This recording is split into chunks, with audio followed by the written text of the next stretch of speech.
Vamos a ir a la palabra del Señor. ¿Qué tal si levantas tus manos conmigo y dices al Señor: en mi boca está el poder de la vida y de la muerte? Hablaré palabras de vida y no de muerte, de salud y no de enfermedad, de riqueza no de pobreza, de bendición no de maldición, porque en mi boca... Amén. Josué capítulo 1 verso 5. Nadie te podrá hacer frente en todos los días de tu vida. Todo el mundo, manos en alto, y diga al Señor: Señor, reconozco que nadie me hará frente en todos los días de mi vida.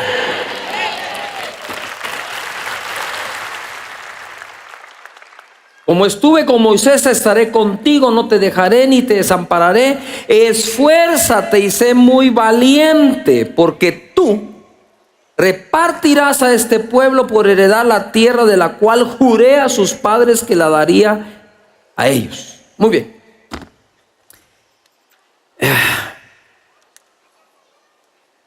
Yo sigo los parámetros, valores, principios y enseñanzas de la Escritura para hablar con el Dios de las Escrituras. ¿Me explico? O sea, hay como que Él pone un parámetro en el cual nos movemos para conversar con Él. Todo lo que le pedimos al Padre en el nombre del Hijo nos lo dará. Todo lo que pidiéramos creyendo lo obtendremos. Yo trato de manejarme en mi oración como Jesús enseñó a orar, como Dios nos enseña a orar, no como el mundo quiere que oremos. ¿Me estoy explicando? ¿Hoy están acá?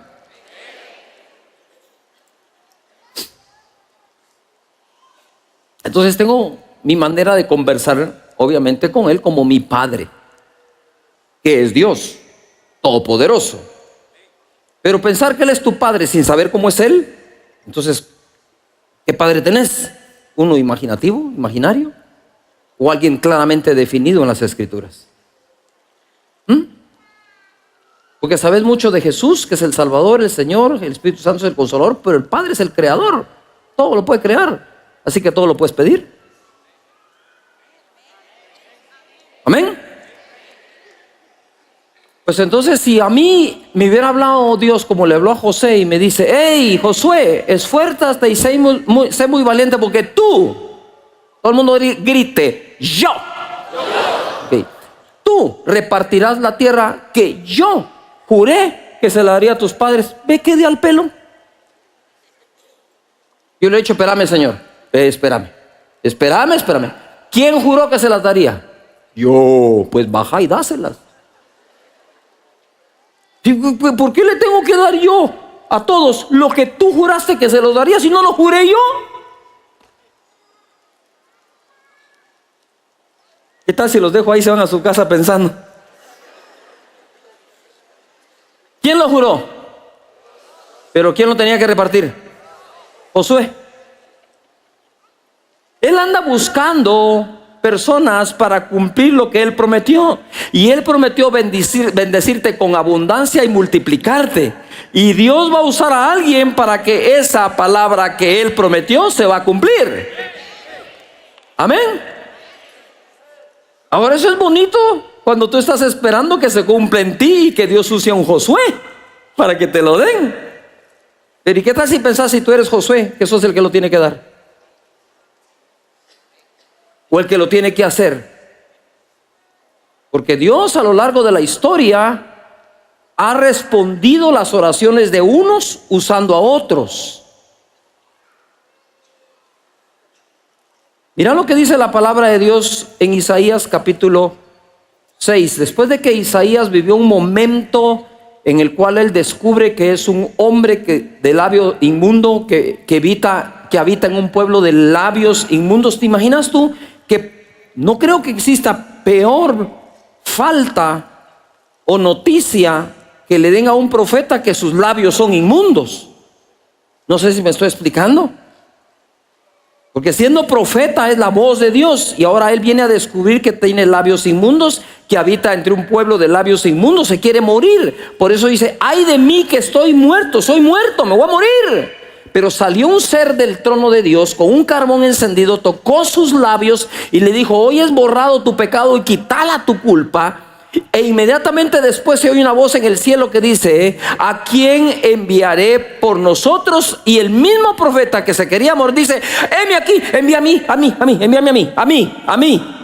Pero en el cumplimiento de que te envíe te podrías morir. No importa. ¿Cómo puede pasar una persona de un estado depresivo de quererse morir a un estado de disposición delante de Dios a servirlo aunque se tenga que morir? Son dos maneras diferentes de ver la muerte. ¿No crees tú que sería mejor morir por Cristo que de cáncer? Igual no vamos a morir.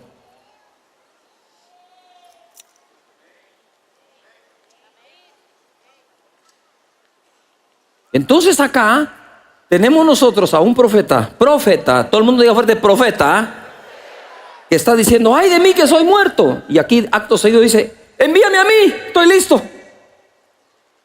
Ni siquiera preguntó a qué, envíame, a lo que sea. Ya te diste cuenta que Dios quiere hacer algo, pero necesita encontrar a alguien. ¿Serás tú? ¿Por qué no? Si la Biblia está llena de personas defectuosas a quien Dios eligió para hacer algo. Porque el problema es que tú quieres ser 3 veces santo antes de estar dispuesto y disponible para Dios. Dios usó a gente dispuesta y disponible. En el camino los fue santificando. Si no, miren a Pedro, hasta lo negó. Juan y Jacobo querían incendiar Samaria.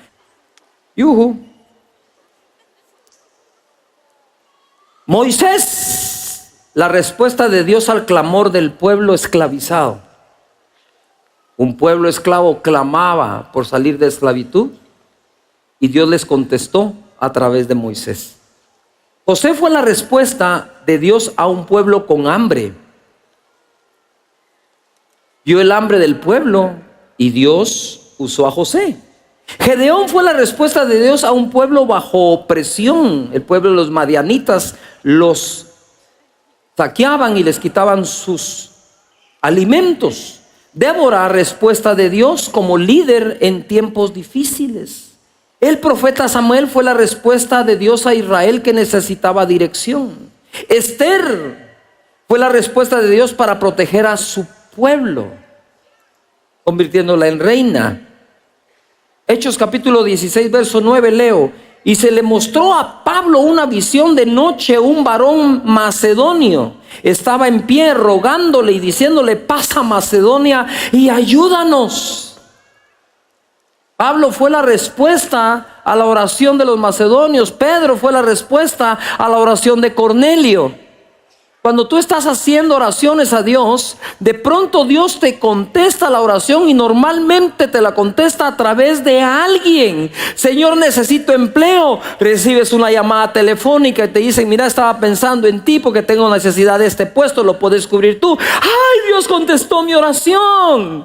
¿Verdad? Es la respuesta a tu oración por abrir el comercio. Y de repente alguien te llama y te dice: mire, el banco ha autorizado el crédito, por favor venga, recógela. Dios lo utilizó. Y esa gente ni sabe que está siendo usada por Dios para contestar tus oraciones.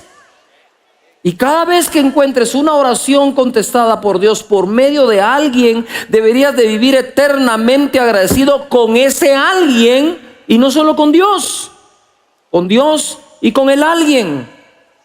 Gente es respuesta a las oraciones de otras personas. Tú de pronto dices: Señor, tengo tal enfermedad, por favor ayúdame. Y de alguien te dice: mira, conozco un médico, fulano y tal, ahorita lo llamo. Llega y te dice: no es lo que usted pensaba, se equivocaron, el diagnóstico es esto está más fácil todavía. Dice: ay, Dios contestó mi oración. Claro que todos queremos que Dios conteste nuestras oraciones, pero ¿quiénes queremos ser la respuesta de Dios a las oraciones de otros? Yo quiero ser la respuesta a las oraciones de otros. ¿Cuántos de ustedes dicen: yo quiero ser la respuesta de Dios a la oración de alguien más? Levanta las manos y háblale al Padre. Dile: Padre, cuenta conmigo para responder la oración de alguien más. ¡Wow! Dáselo fuerte a Él.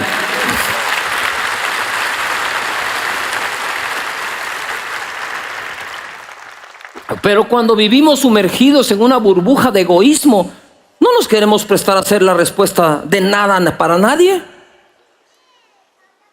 Vivimos tan preocupados por nuestro problema que no vemos que podemos responder al problema de otros de parte de Dios. Cuando tú te conviertes en la respuesta de la oración a otra persona, te vas a dar cuenta que tus problemas no eran tan grandes como los estabas percibiendo. El hecho de servir para que otro salga adelante te hace sentir más calmado y en paz. Está bien que pensemos en nosotros mismos, porque quizás alguien más no lo va a querer hacer. No esperes que los demás te amen sin que tú te ames primero. No esperes que los demás te estimen sin que tú te estimes primero. De hecho, la validación externa, dijo alguien, es escasa, es superflua y se termina siempre. Pero la autovalidación que te das, esa es la única que al final vale. Porque si nadie cree en ti, pero tú crees en ti, que te hagan los mandados todos los que no creyeron en ti. ¿Me expliqué? A lo chapín, ¿estamos claros? Pero si todos creen en ti y tú no crees en ti, ¿de qué va a servir tanta fe y tanta porra? Todos te gritan, vas a ganar, y tú no sales ni del vestidor. Paralizado por el temor, en lugar de decir, lo vamos a hacer. Claro que se puede. Claro que se puede. Te voy a narrar esta historia. Primera Reyes 17:1. Entonces Elías Tisbita, que era de los moradores de Galaad, dijo a Acab: vive Jehová, Dios de Israel, en cuya presencia estoy, que no habrá lluvia ni rocío en estos años, sino por mi palabra. Y vino a él palabra de Jehová diciendo: apártate de aquí y vuélvete al oriente y escóndete en el arroyo de Querit, que está frente al Jordán. Beberás del arroyo, y yo he mandado, ¿yo qué? He mandado a los cuervos que te den allí de comer. Y fue e hizo conforme a la palabra de Jehová, pues se fue y vivió junto al arroyo de Querit, que está frente al Jordán. Y los cuervos le traían pan y carne, es decir, una hamburguesa, toda la mañana, dice, por la mañana, y pan y carne por la tarde, y bebía del arroyo. Pongan atención, estamos hablando del profeta Elías, el hombre que detuvo la lluvia, y hasta que él no dijera, no volvía a llover. 7 años de sequía, y cuando él dijo que llueva, volvió a llover. El hombre que hizo descender fuego del cielo para comprobar quién era Dios, y derrotó a más de 800 profetas falsos. También es el hombre débil que se encerró en una cueva pensando que iba a morir, y el Señor lo sacó de esa cueva diciéndole: sal de ahí ya y vete por el camino que viniste de regreso. Ese profeta, si se nos apareciera, si te apareciera a ti en algún momento, ¿lo invitarías a un pan con carne? ¿O no? Yo agarraría ese honor. Pero darle de comer a Elías es un honor impresionante. No sé si me estoy explicando. Y los cuervos tuvieron el honor de llevarle en la mañana pan y carne, y en la tarde pan y carne. Y que conste que como lo he dicho otras veces, eran carnívoros. El cuervo es carnívoro, ese no come alpiste, no es un pajarito, no es piolín. ¿Me estoy explicando? No es un canario, es un cuervo sacaojos. Pero recibir carne en el pico de un ave que está caracterizado, tiene fama de sacarle los ojos a los demás, me enseñó algo. Cuando Jesús dice: si tu enemigo tiene hambre, dale de comer, porque nunca sabes cuándo un cuervo va a ser usado para bendecirte. ¿No me escuchaste? Nunca sabes cuándo tu enemigo acérrimo, Dios lo va a usar para bendecirte un día. Levanta las manos y di conmigo: los que hoy me maldicen, un día me van a bendecir.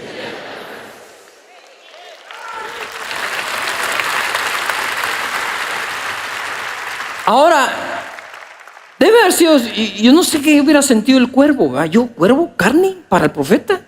Órale, soy capaz de aguantarme, de comerme la contada de dárselo yo. Es un honor. El cuervo era una respuesta a la necesidad de Elías. Pero viene y se pone más dramática la cosa, porque después le dice acá: pasado algunos días se secó el arroyo, porque no había llovido sobre la tierra. Vino luego a él palabra de Jehová diciendo: levántate, vete a Sarepta de Sidón y mora allí. He aquí yo he dado orden allí a una mujer viuda que te sustente. Este es uno de los pasajes que a mí más me ha costado aceptar. Me cuesta aceptar que en lugar de que el profeta le lleve comida a la viuda le tenga que dar de comer al profeta. Me parece un pasaje totalmente de cabeza, porque la verdadera religión sin mácula es visitar a las viudas y a los huérfanos en sus tribulaciones, no llegar a pedirle un pedazo de pan. Pero como Dios es Dios, no lo entiendo hasta hoy, pero lo acepto. Lo acepto. Me hubiera encantado que hubieran redes sociales para ver cuando despenican al profeta ahí. Pero llegó el profeta, le dijo: dame un vaso de agua. Le da un vaso de agua. Agua era lo más escaso, había sequía, era lo más valioso, se lo da. Pero luego le dice: ¿sabes qué? Dame una torta cocinada bajo la tierra. Le dijo: no, le dijo. Y entraron en una discusión. No, ¿cómo voy a hacer yo? Mira, si no tengo, apenas tengo un poco de harina, un poco de aceite, vamos a hacer un pan, nos lo vamos a comer y nos vamos a dejar morir. Y le dice: no, dame a mí primero, tu harina y tu aceite no va a escasear, ha dicho Dios. Y el aceite y la harina empezaron a multiplicarse de tal manera que comió ella, su hijo y la gente de su casa por muchos días. Ojo acá. Los cuervos y la viuda fueron respuesta a la necesidad de Elías en aquel momento, pero si no manteníamos vivo a Elías, no volvía a llover, nos moríamos todos.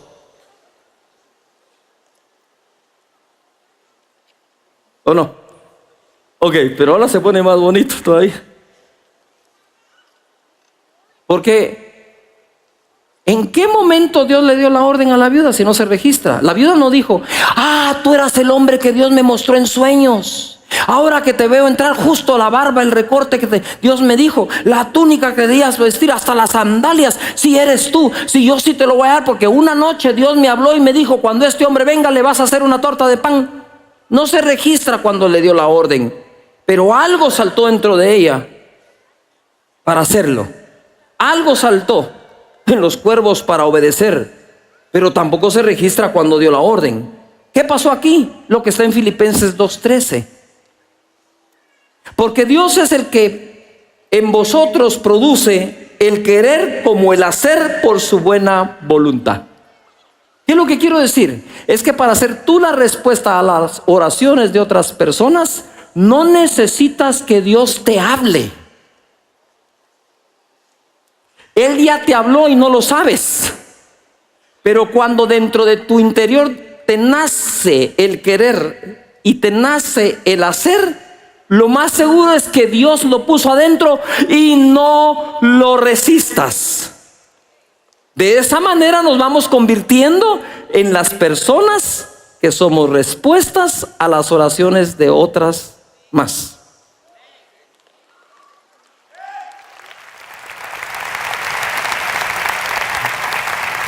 Amén. Ahora quiero ir acá.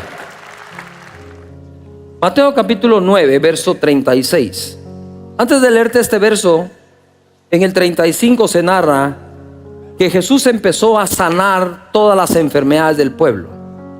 Y sanó a los enfermos, a los que tenían dolencias y enfermedades. Y en el 36 leo: y al ver las multitudes que había sanado, tuvo compasión de ellas.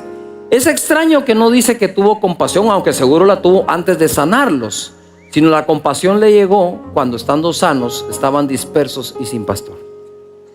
Quiere decir que las personas sean pastoreadas es algo importante para Jesús, tanto más que sanarlas, porque habiéndolas sanadas tuvo compasión, dijo: son muchos. Y entonces dice así: porque estaban desamparadas y dispersas como ovejas que no tienen pastor. Entonces dijo a sus discípulos: a la verdad la mies es mucha, mas los obreros son pocos. La mies es mucha, los obreros pocos. Rogad pues al Señor de la mies que envíe obreros a su mies. Eso lo dijo con sus 12. Cuando ya tuvo a los 70, le dijo lo mismo. Miren, la mies es mucha y los obreros son pocos. Rueguen al Señor de la mies que envíe obreros a su mies. Ahora voy a agregar otro verso acá, Marcos capítulo 1. Jesús se pasó, sanó a la suegra de Pedro, y eso detonó la fama de Jesús por todos lados, y le empiezan a traer todos los enfermos de la ciudad. Tanto que pasó el día entero orando, la noche entera orando. Y en el verso 36 de Marcos capítulo 1 dice: levantándose muy de mañana, de madrugada, siendo muy oscuro, no había salido el sol, salió y se fue a un lugar desierto y allí oraba. Ni durmió Jesús ese día. Y le buscó Simón y los que con él estaban. ¿Qué oraba Jesús? Creo que oraba la misma oración que le dijo a los discípulos que oraran: Señor, yo solo no voy a poder, pasé todo el día orando por enfermos y toda la noche. No voy a caminar, no voy a formar gente, no voy a llegar a la cruz, no los voy a poder salvar, esto no va a continuar. Por favor, envía obreros a tu mies, responde mi oración. Y lo toca a Pedro. Hey, Jesús, disculpa que te interrumpa la oración, pero ya todo el mundo te está buscando. Yo creo que Jesús volteó a ver a Pedro y le dijo: no tenés idea quién eres. Eres la respuesta a mi oración. Ahora ponga atención. Dios ha respondido tus oraciones a través de alguien y de algunos. Dios va a responder la oración de otros a través de ti. Pero el mayor privilegio es que cuando tú eres la respuesta de la oración que Jesús le hizo al Padre, cuando tú eres la respuesta del Padre a la oración de su propio Hijo, por Dios santo, no creo que exista un honor más grande sobre la tierra que Jesús haya dicho: Señor, por favor envíame obreros, y aparezcas vos diciendo: Dios, aquí te mando mi respuesta, hijo amado. ¿Tú crees que Jesús intercede por Guatemala? ¿Tú crees que Jesús murió por los guatemaltecos? Entonces tenemos que ser la respuesta de Dios a la oración que hizo Jesús. Cuando tú has abierto tu grupo, cuando vas a la academia, cuando tú estás en un encuentro, cuando tú aguantas el discipulado, cuando te desvelas oyendo ovejas, cuando te desvelas pastoreándolas, cuando aguantas todo lo que hay que aguantar para ser un líder, tú estás siendo la respuesta de Dios a la oración de su propio Hijo. Digo yo: Señor, ¿cómo podemos ser nosotros la oración, la respuesta a la oración de Jesús? Mayor honor no puede existir. Que Dios diga: estoy viendo cómo le contesto a mi hijo la oración. Me está pidiendo obreros para la mies, porque la mies en Guatemala está lista. La mies es mucha, pero necesito encontrar a alguien con quien responderle a Jesús la oración que me está haciendo. Y te encontró a ti, a José, a María, a Ricardo, a Esteban, a Maribel y a quien sea que estés acá. Dios te encontró a ti para responderle a Jesús: hijo mío, aquí está mi respuesta a tus oraciones. Son ellos.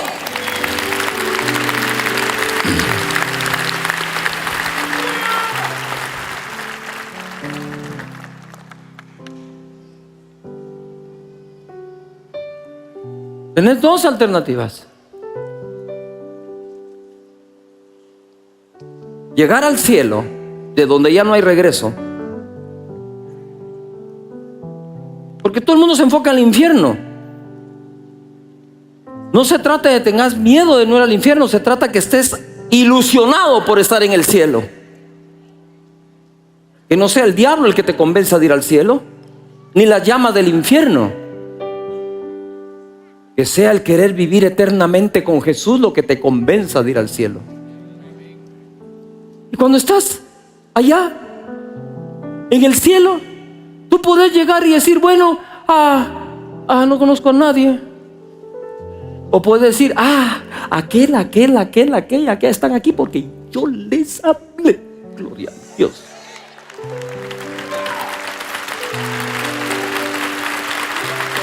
Levanta las manos y di conmigo: Señor, yo sé que Jesús te ha orado pidiendo obreros. Heme aquí, envíame a mí.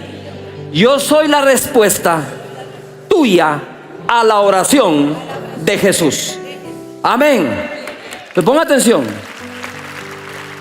De ahora en adelante la pregunta que le harás a la familia no es: ¿vamos a ir el domingo a la iglesia? No, es: ¿a quién voy a llevar el domingo a la iglesia? Esa es la pregunta que hay que cambiar. La pregunta de ir ni deberías hacerla. Es el día del reposo, no es tu día, no es mi día, es el día del Señor. Amén.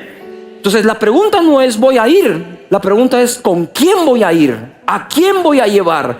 La pregunta no es si queda lejos, es que voy a cargar a quien sea con tal de que esté ahí y conozca a mi Señor. Tenemos que empezar a cambiar las preguntas que nos hacemos, ¿verdad? Y hacer un compromiso con nuestro Dios. Mira, ¿qué más señales del fin querés que te demos? Prodigios, señales, maravillas. ¿Qué más querés? El Señor está a punto de venir. No te lo digo yo, te lo dicen las señales. Por el otro lado, si tienes la costumbre, ojo acá, eso hay que quitarlo. Si tenemos la costumbre de ser las personas de la última hora, a última hora me inscribo, a última hora vas a querer salir a buscar aceite cuando Jesús venga por 10 vírgenes y solo se lleve a las 5 que tengan.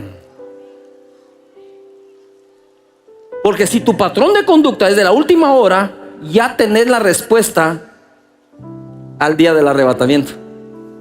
También serás de la última hora.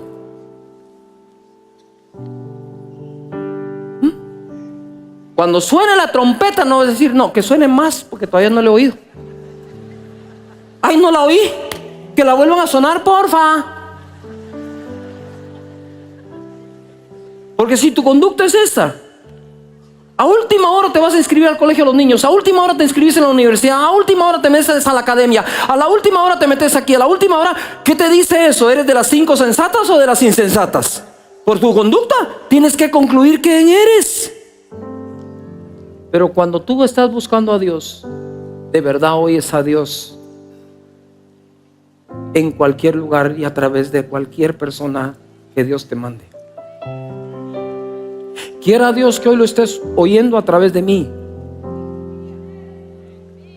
diciéndote: si alguna decisión tomaste equivocada es cerrar tu grupo, no servir más,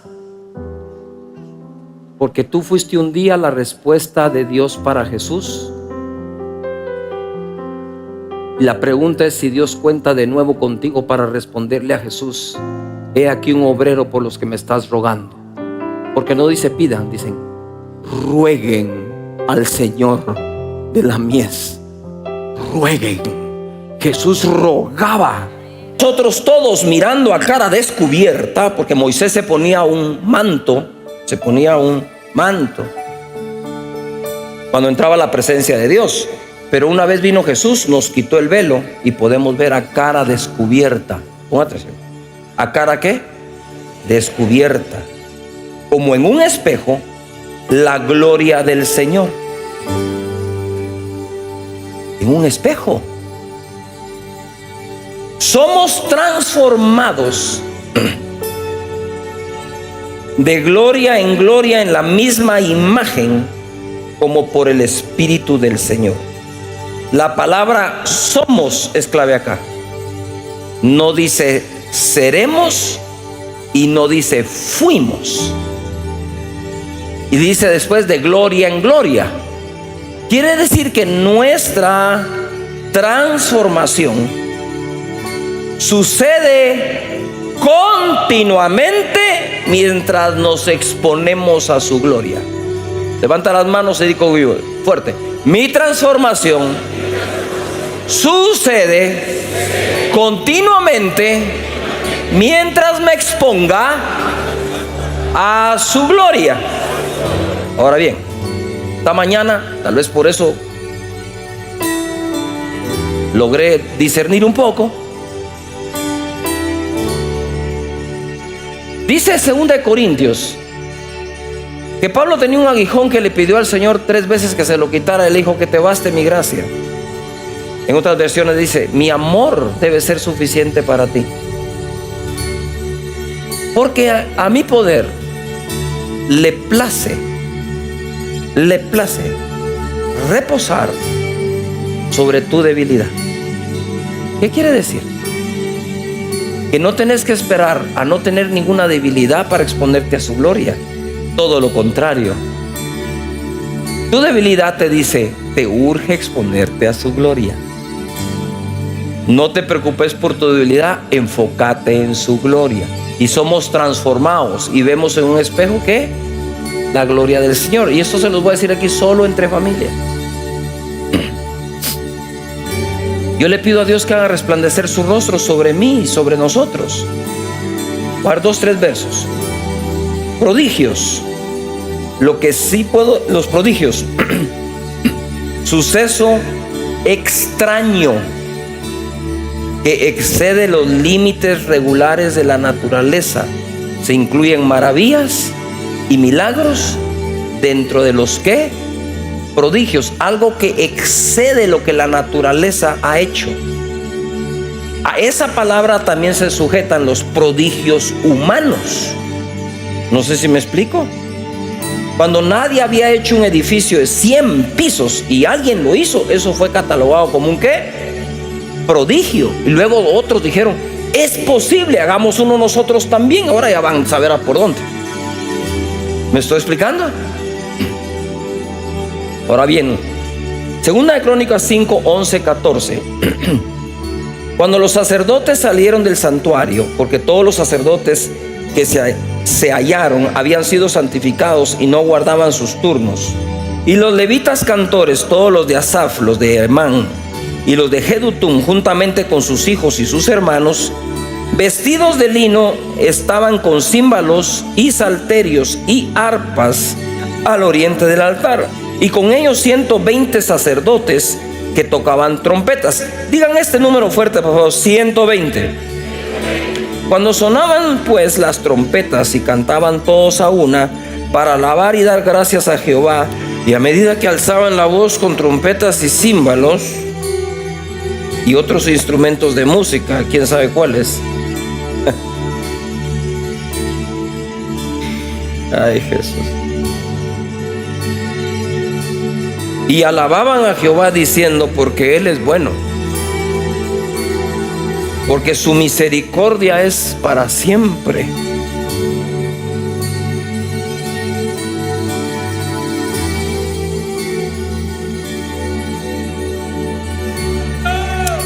Entonces la casa se llenó de una nube. La casa de Jehová. Y no podían los sacerdotes estar allí para ministrar por causa de la nube. Eso es un prodigio, que un lugar se llene de una nube, porque la gloria de Jehová había llenado la casa. En ocasiones se deja ver.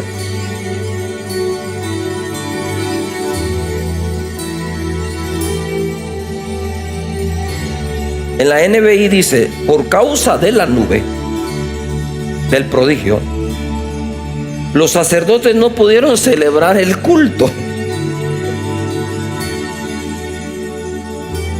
Esto te responde porque a veces el Espíritu Santo de pronto se derrama y la gente cree que los que están siendo llenos no me dejan hablar.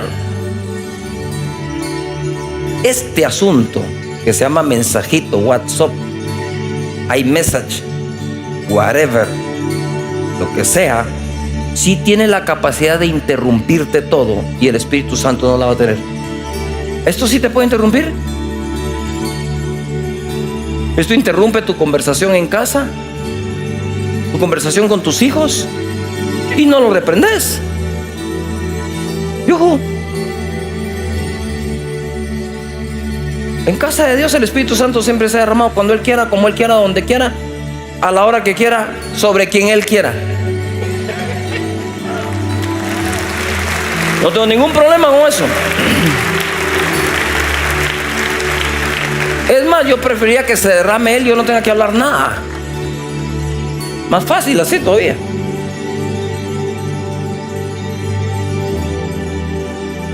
No pudieron celebrar el culto por la gloria del Señor que había llenado el templo. La NTV dice, los sacerdotes no pudieron seguir con la celebración a causa de la nube, porque la gloriosa presencia del Señor llenaba el templo de Dios. Segunda de Crónicas 5:14, Dios habla hoy, y por causa de la nube los sacerdotes no pudieron quedarse para celebrar el culto, porque la gloria del Señor había llenado el templo. Y me pregunto, ¿y entonces para qué se prepararon si no pudieron hacer nada? Se prepararon para ministrar y no pudieron ministrar. Se santificaron y no pudieron ministrar el culto ni en sus horarios. Todo se descompuso. Nuestra mente cuadrada es la que trata de limitar la manifestación de los prodigios de Dios. Hemos cambiado de lugar de la bodega Pinula, de la Pinula para acá. Hemos cambiado de un lugar muy tradicional con unas sillas a otra con otro tipo de sillas, con butacas grandes, con pantallas, con sonido, pero el Espíritu Santo sigue siendo el mismo. El mismo.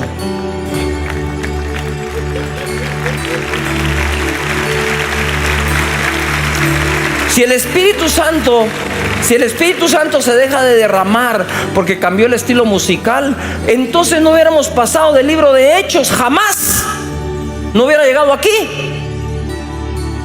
Si el Espíritu Santo está sujeto a que si uso corbata o no uso corbata, no hubiera llegado aquí, ni hubiera llegado a esa época. Ya quita esas cosas de tu mente. Es tu mente consciente la que no te está dejando recibir más de Dios.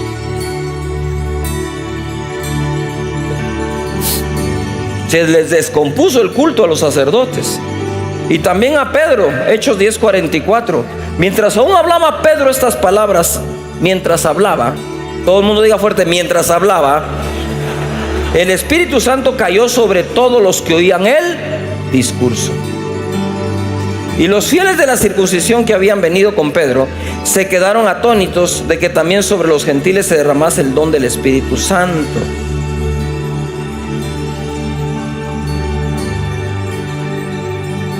No pidió permiso. Pedro ni siquiera impuso manos para que el Espíritu Santo lo recibieran los gentiles. No sé si me explico. Un puñado de gente que no era judía. Yo quiero que te ubiques en el tiempo. Y descendió el Espíritu Santo.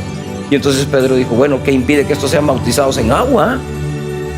Inmediatamente al agua, mis hermanos. No hay uno de ustedes que no debería ser bautizado en agua. No se corran el riesgo de la vida eterna, por favor.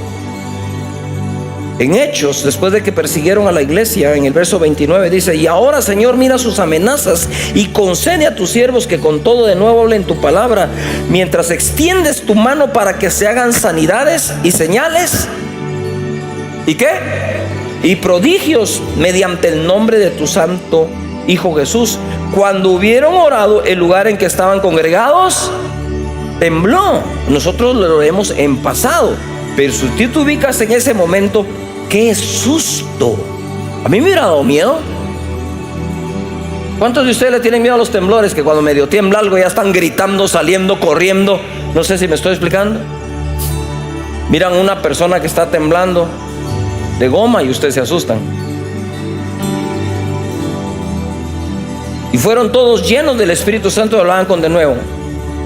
Cuando estaban en Pentecostés, ¿habían cuántos? 120, igual que aquellos 120. Y sopló un viento recio y se hizo un gran estruendo y quedaron todos llenos. Esta palabra que tengo tiene una doble connotación. Acostúmbrate, pero jamás te acostumbres a estar viendo la gloria de Dios. Que sea tu nuevo normal. Todos de pie, por favor. Todos de pie. Actitud quiero ver de adoración. Dale fuerte ese aplauso al Señor.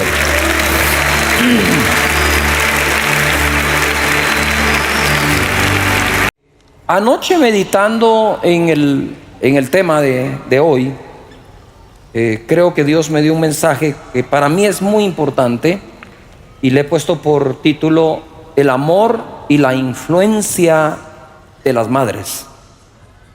Las madres tienen mucha influencia con sus palabras y sus chancletas. La madre es ese ser que todo lo sabe y todo lo encuentra. ¿No han visto ustedes cuando le dicen, mira, bueno, mi mamá, no sé ustedes, ¿verdad? Pero mira, anda, tráeme tal cosa al cuarto, y uno llega, no lo encontré, ¿qué te hago si lo encuentro? Esas palabras quedan marcadas en el corazón de uno, y a uno tiene que sufrir terapias y toda la onda para sacárselas de adentro, ¿no? Yo me recuerdo que una vez quebré el vidrio de la casa con una pelota, y mi mamá me acababa de regalar una ametralladora de juguete, la cual vi volar por todo el ancho y largo de mi dormitorio, hasta que si no me agacho me la vuela. Una vez llegué más tarde de lo debido, en Coatepec estábamos, en Coatepec Bolis, y cuando abro así la gran puerta de la casa, era una puerta así, y así despacito, ¿verdad? Como a la 1 de la mañana, cuando ¡ra! De la oreja. Así, pero doblado, ¿ah? Los de la lucha libre quisieran hacer esa llave. Me dobló y me dijo, ¿vos crees que porque soy más chaparra que vos? Porque no es que yo sea más alto, igual somos chaparros los dos. Me la jaló. Y yo salí corriendo y me metí al patio y me quise imagínense, me quise salir del patio saltándome cuando ¡pah! En la pared dije, oh, no. Entonces ya vos tincas, sí. Esposado y para la cama. Son geniales las madres, de verdad. En el Salmo 123 leo, he aquí, herencia de Jehová son los hijos. La primera cosa que aprendemos nosotros es que nuestros hijos han estado en las manos de Dios primero, porque si no, no serían herencia. Si alguien te da una herencia, tuvo que estar en sus manos antes que en las tuyas. Si no, no sería herencia. Nuestros hijos han venido de Dios y los educamos para que vuelvan un día a Dios. Por lo tanto, esa herencia que Dios nos ha dado, debemos cuidarla. Lo más valioso que Dios ha podido poner en tus manos es una criatura. Por encima de tu empresa, por encima de lo que sea, lo más valioso que Dios pone en las manos de un ser humano es la vida de otro ser humano. En 2 Timoteo, capítulo 1, el apóstol Pablo tenía un discípulo llamado Timoteo. Obviamente Pablo era una persona de influencia en la vida de Timoteo. Y entonces le dice en el verso 5, trayendo a la memoria, o sea, se está recordando Pablo, la fe no fingida que hay en ti, la cual habitó primero en tu abuela Loida y en tu madre Eunice, y estoy seguro que en ti también. Primero que nada, las madres deberían siempre enseñar a no fingir. Yo me recuerdo que mi mamá un día, yo regresé, yo tenía ganas de una bicicleta, ¿no? Me gustaba siempre esa onda de andar en deporte, medio loco. Y andaba con tantas ganas de una bicicleta que pedí prestada una a un amigo, y llegué a la casa con la bicicleta y mi mamá me dijo, ¿y eso de quién es? Ah, me lo prestó un amigo, me dijo, para eso tenés madre, yo te voy a comprar la bicicleta. Vas y devolves esa chará, ¿verdad? En esa época pues mi mamá usaba otras palabras, pero igual las entendíamos, ¿no? Entonces fui a devolver la bicicleta y me dijo, para eso me tenés a mí. Entonces le dije, ¿me vas a dar una bicicleta? Sí. Y desde ese día en adelante mi mamá les puede testificar que a las 6 en punto de la mañana yo estaba subido en la cama, subido sobre ella, le abría los ojos y le decía, ¿dónde está mi bicicleta? ¿De dónde está mi bicicleta? Algo así soy cuando oro también. ¿Ah? Entonces ese concepto de no finjas lo que no sos, no aparentes lo que no tenés, me lo enseñó mi madre. Y ¿tenés para comprarlo? No, entonces no. ¿Lo compras y te sobra? No, entonces no. Aquí lo que Pablo está diciendo, tu abuela y tu madre, fíjese, son dos mujeres. No mencionó al abuelo ni al padre, mencionó a la abuela y a la madre, y les dijo, ellas dos tuvieron una fe no fingida antes que tú. Lo que Pablo le estaba diciendo es: no estés fingiendo tu fe. Es un poco irónico este pasaje, porque más adelante Pablo le dice: porque Dios no nos ha dado un espíritu de cobardía, sino de poder, de amor y dominio propio. Por lo tanto, no tengas vergüenza del evangelio, ni de mí, preso suyo por haber predicado. ¿Qué le pasó a Timoteo? Timoteo empezó a entrar en temor de ver al apóstol Pablo en la cárcel por haber predicado la palabra, que lo consideraban ilegal en ese tiempo. Y entonces enfrentó casi 14 juicios Pablo. Entonces le está diciendo Pablo a Timoteo: Timoteo, vos sos un hombre, sos un joven, y te tengo que recordar que tu abuela y tu madre, dos mujeres, tuvieron una fe no fingida que tú también tenés, pero la estás apagando. Qué impresionante la influencia de una abuela, Loida, y de una madre, Eunice, que se esperaba que esa influencia estuviera sobre Timoteo. Y me imagino que estaban esperando que si Timoteo se casaba, la esposa de Timoteo, cuando se convirtiera en madre, fuera la siguiente en pasar esta fe no fingida al corazón de los descendientes. No se trata tan solo de pasar una buena receta de generación en generación, se trata de pasar una buena educación.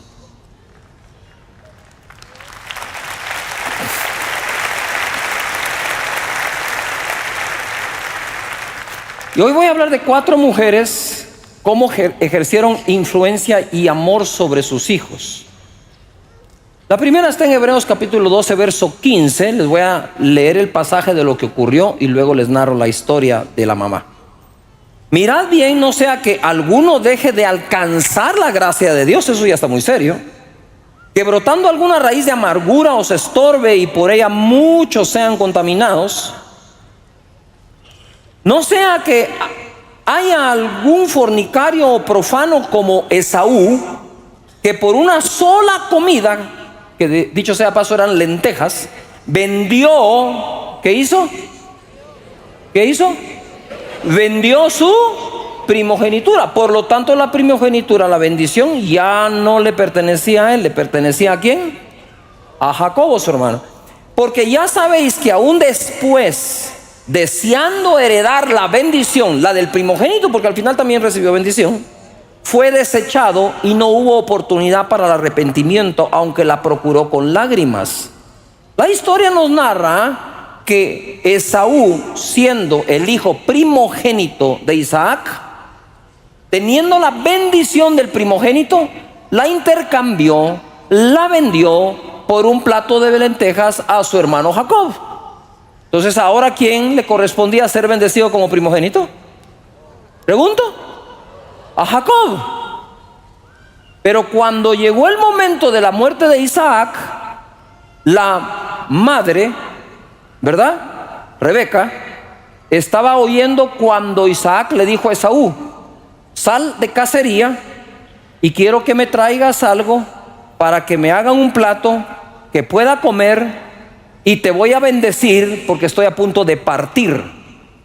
Cuando la madre oyó eso, le habló a Jacob, porque ya sabía lo que había pasado. Dice: hey Jacob, ve, tráeme estos animales, estas cosas, yo le voy a hacer una comida a tu padre como a él le gusta.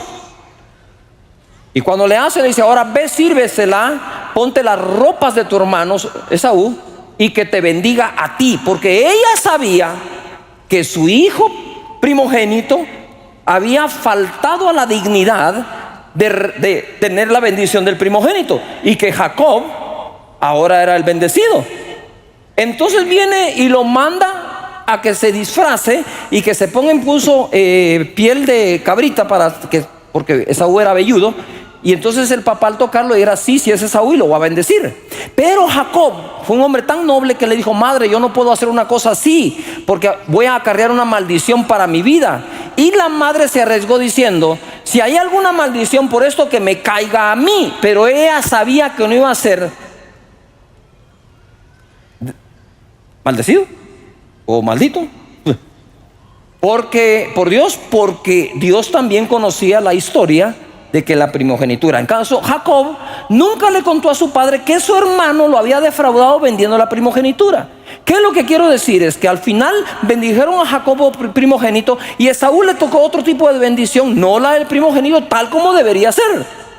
¿Qué es lo que quiero decir? Es la que fue de influencia sobre Jacob para que recibiera la bendición, cada quien, la que le corresponde, fue la madre. Tú, mujer, como madre, eres influencia sobre tus hijos para que no vivan bajo ninguna maldición, sino que vivan bajo la bendición de Dios. Edúcalos para que sean bendecidos en esta vida. Así que el hombre, la mujer tuvo esa influencia sobre el hijo. La segunda que quiero hablar es, la mujer, la madre, tiene influencia sobre el futuro de sus hijos. En Proverbios 31:1 leo: palabras del rey Lemuel, la profecía, todo el mundo diga fuerte, profecía, con que le enseñó su madre. ¿Qué hijo mío? ¿Y qué hijo de mi vientre? ¿Y qué hijo de mis deseos? Se dice que Lemuel pudo haber sido realmente el rey Ezequías. Otros dicen y afirman que fue Salomón, el mismo Lemuel. La palabra Lemuel quiere decir cercano a Dios. Yo me inclino más por Salomón, porque le escribió los proverbios. Pero lo que quiero decir es, lo que aquí leo es que la madre le enseñó al hijo por medio de profetizarle su futuro. Las madres son especialistas en cuando uno no hace caso y le va mal. Llegan y le dicen, a ver cómo dicen, a ver un poquito más alto, te lo dije, dicho y hecho, como te lo canté. Pero ¿qué tal si vamos cambiando eso porque para cuando tus hijos triunfen y sean empresarios o grandes hombres de fe, morales, íntegros, ricos, poderosos, les puedas decir, te lo dije. Yo te dije que ibas a ser grande, hijo mío. Yo te lo dije. Importante. Si tu niño te dice, mamá, quiero ser astronauta, te voy a ir a Marte, vos decirle que sí. Vos, tú. Pensé que era mi mamá. Tú dile que sí, aunque digas, mi hijo está loco. No importa. Porque si le quitas el sueño, le vas a quitar lo soñador. Ponga atención. No le quité los sueños. No empeces, eso es imposible. Y después quieres que todo lo logre. Si la que le enseñó que no es posible eres tú. No, las madres le van a decir al hijo, todo es posible. Si crees vas a llegar a Marte volando. Ya de grande descubre que no, pero no fuiste tú la que le impidió que fuera un hombre soñador. ¿Yujo? Déjalo que tenga sueños. Yo me recuerdo que mi mamá, yo le decía a mi mamá, ella me acostaba yo en el sillón con mi cabeza sobre sus piernas y yo le decía, mamá, yo quiero ser misionero cuando sea grande. Ella me decía, sí, me decía, ni entendía qué estaba diciendo, ni yo. Pero nunca me dijo, no, hijo, esa vida es muy sacrificada, muy aquí, nada. De sí era sí, ¿verdad? Y que si yo quiero ser arquitecto, y que si yo quiero, no sé si me estoy explicando. Incluso yo quería ser arquitecto, y si no, miren, quería ser arquitecto y por seguir a mis amigos a la universidad terminé de administrador en sistemas de información. Pero quería ser arquitecto porque mi papá fue arquitecto y mi mamá nunca me dijo, no, ¿cómo vas a ser arquitecto si tu papá y yo nos separamos, nos divorciamos, no puedes ser arquitecto? Y peor, me vas a recordar a tu tata. Nunca. ¿Sabe qué hacía mi mamá? Me compraba los chistes del Pato Donald, de Mickey Mouse y todo, y hojas de papel y crayones, y yo aprendí a dibujar, primero pasado y después al pulso. Nunca me dijo no a un sueño. Después me volví su pesadilla, pero me corrigió y volvimos a los sueños. Deja que tu hijo sea un soñador y profetízalo tú. Toda madre diga conmigo, a mis hijos yo les voy a profetizar.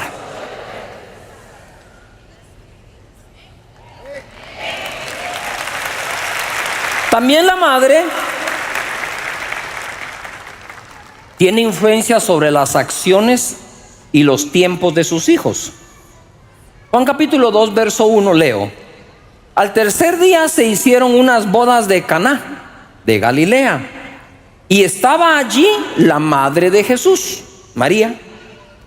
Y fueron también invitados a las bodas, invitados, Jesús y sus discípulos. Y faltando el vino, la madre de Jesús le dijo: no tienen vino. Eso no hace una invitada. Y después viene Jesús y le dice: ¿qué tienes conmigo, mujer? Aún no ha venido mi hora. Y la madre le dijo a los que servían: haga lo que él diga. Eso no lo hace una invitada, no sé si me estoy explicando. Eso lo hace alguien que tiene que ver y está participando en la boda. ¿Por qué? No sé si ustedes entienden el lenguaje de las miradas de una madre. Sí. Esas miradas. Y uno: órale. ¿Y a dónde vas vos? A donde mi mamá me dijo. Pero si no dijo nada, bien sí dijo. Lo que pasa es que no te diste cuenta. Ya, no sé si me estoy explicando, pero en cuanto, mira, se tenían que entender. Porque cuando faltó el vino, viene María y le dice a Jesús: les falta vino. Me lo dice a mí mi mamá, y le digo: pues que miren dónde lo sacan. ¿Qué es el problema mío, pues? Y miren qué hacen ellos, total están bolos. Pero ¿qué es esto? Les falta vino. ¿Y qué le contesta a Jesús? ¿Qué tienes conmigo? Aún no ha llegado mi hora. Entonces ahí entre líneas se dijeron algo, ¿o no? ¿O habrá dicho la mamá: hey, les falta vino? Porque ¿no has visto que somos especialistas para hablar con gestos en la cara? En la mesa, es genial. Usted no está comiendo en la mesa y le dice: ¿me pasás el salero? ¿Dónde está? Ahí. No usamos la mano, ¿verdad? ¿Me alcanzás el suéter? Allá está.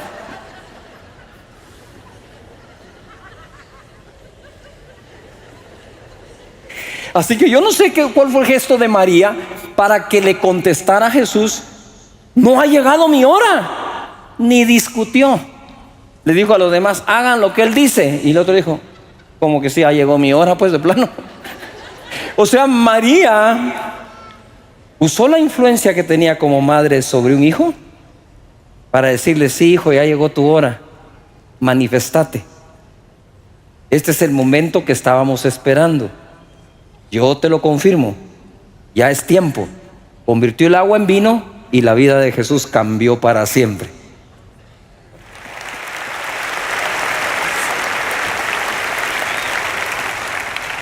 Entonces la primera es: tienen influencia sobre la bendición. La segunda, tienes influencia sobre el futuro. Y la tercera, tienes influencia sobre las acciones de tus hijos. Madre, úsala. Usa el amor y la influencia para crear mejores personas y aún ciudadanos. Cuando a mí me preguntan cuál es la mayor barrera que yo encuentro para discipular a una persona, para formarla, no es su vida pasada, los pecados que cometieron o que han cometido. No, de verdad no. Es la educación que traen de su hogar. Porque hay unos que se dicen ser santos con unos modales y una educación, pero de verdad, como que nadie les enseñó nunca. Y eso sí es difícil renovarlo. Muy difícil. Pero quiero cerrar esto con un pasaje de el amor conmovedor de una madre. Les voy a leer esta historia que está en Primera de Reyes 3 y con esto vamos a terminar, pero este es el punto principal del mensaje. No te lo pierdas. Y dijo una de ellas, de dos mujeres: ay, Señor mío, yo y esta mujer morábamos en una misma casa. Yo y esta mujer morábamos en una misma casa. Entonces no eran parientes, ¿verdad? Y yo di a luz estando con ella en la casa. Aconteció al tercer día después de dar yo a luz, que ésta dio a luz también. Y morábamos nosotras juntas, ojo acá, ninguno de fuera estaba en casa. Qué curioso, ¿no? Sino nosotras dos en la casa. Y una noche el hijo de esta mujer murió porque ella se acostó sobre él. Y se levantó a medianoche y tomó a mi hijo de junto a mí, estando yo tu sierva durmiendo, y lo puso a su lado, y puso al lado mío su hijo muerto. Y cuando yo me levanté de madrugada para dar el pecho a mi hijo, mira esa madre, he aquí que estaba muerto. Pero lo observé por la mañana y vi que no era mi hijo el que yo había dado a luz. Entonces la otra mujer dijo: no, mi hijo es el que vive y tu hijo es el muerto. Y la otra volvió a decir: no, tu hijo es el muerto y mi hijo es el que vive. Así hablaban delante del rey Salomón. El rey entonces dijo: esta dice: mi hijo es el que vive y tu hijo es el muerto. Y la otra dice: no, mas el tuyo es el muerto y mi hijo es el que vive. Y dijo el rey: tráiganme una espada. Y trajeron al rey la espada. Y enseguida el rey dijo: partid por medio al niño vivo y dad la mitad a una y la otra mitad a la otra. Entonces la mujer de quien era el hijo vivo habló al rey, porque sus entrañas se le habían conmovido por su hijo. Y dijo: ah, señor mío, dad a esta el niño vivo y no lo matéis. Mas la otra dijo: ni a mí ni a ti, pártanlo. Entonces el rey respondió y dijo: dad a aquella el hijo vivo y no lo matéis, ella es su madre. Esta historia se utiliza para hablar de la sabiduría de Salomón, pero yo hoy la voy a utilizar para hablar del amor de una madre. Están dos mujeres extrañas la una para con la otra, viviendo en una misma casa, y las dos dieron a luz ahí y nadie es testigo. No había nadie en esa casa ese día, a esa hora.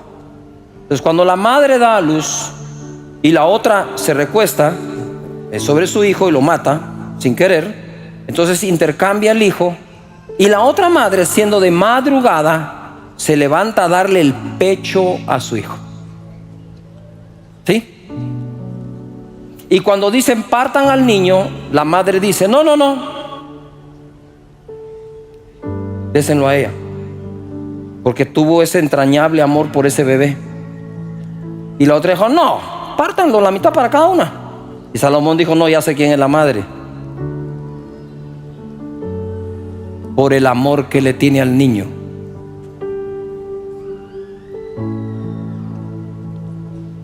Ahora bien, para que entendamos bien la historia, yo empecé la historia en el verso 17 a leer y me voy a ir al 16 donde comenzó. Y en aquel tiempo vinieron al rey dos mujeres. ¿Pueden leer lo que sigue? Que eran rameras.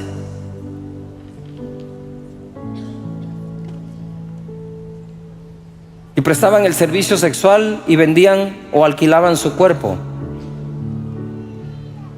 Y se presentaron las dos, ¿qué? Dígalo por favor con confianza, porque esta es la clave del mensaje. ¿Eran dos qué? Rameras. Entonces, como rameras, yo tengo el leve presentimiento que no sabían ninguna de las dos quién era el padre del niño.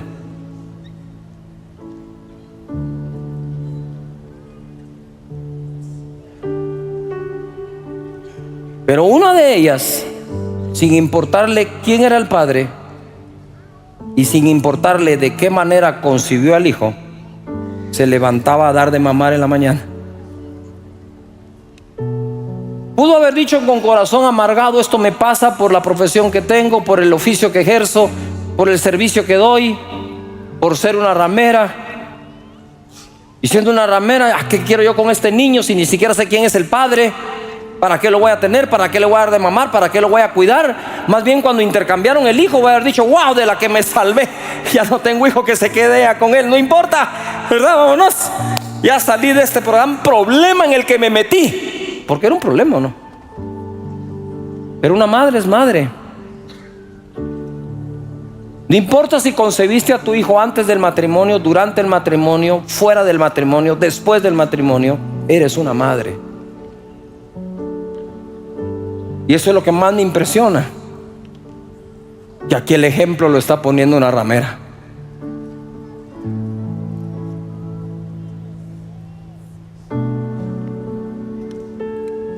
Ella no sabía quién era el padre, pero estaba segura que ella era su madre.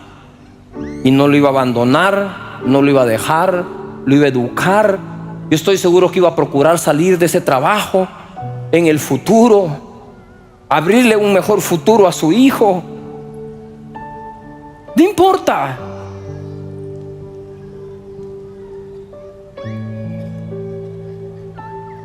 Ya estás aquí.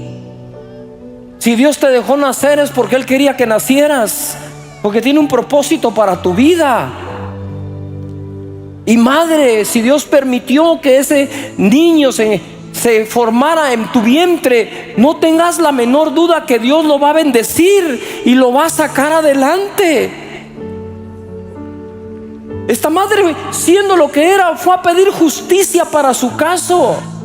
Y ojalá así fuera la justicia hoy en el mundo, que todos tuvieran acceso a ella. Y aquí está.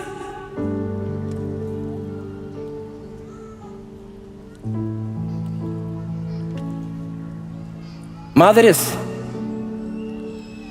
no tenés la idea de lo que el mundo necesita, que sigas siendo madre y una buena madre.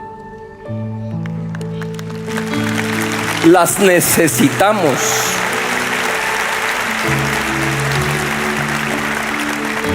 Para que marquen nuestro camino cuando nos sintamos perdidos, para que sanen nuestro corazón cuando somos heridos. Tienen influencia, úsenla para bien.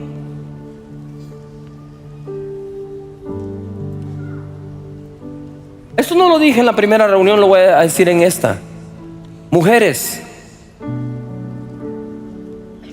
Satanás, el mismo diablo, te va a ofrecer de todo,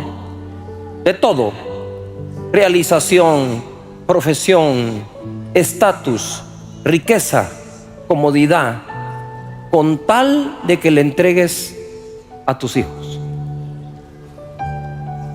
Lo más valioso que tenés, y me pesa decirlo, ni siquiera es tu autoestima, es tu hijo. Son esas criaturas que te dio por herencia. Y en cuanto a mí, hablo ahora como individuo, las madres son más que indispensables en la sociedad. Por el amor de Dios, no dejen de marcar el camino. Sean como una brújula. No dejan que sus hijos se pierdan. Presiónenlo si es necesario. Pero la sociedad se nos descompone entre menos esa madre cumpla su oficio y su llamado. Así que sin importar de dónde viene tu hijo y de quién,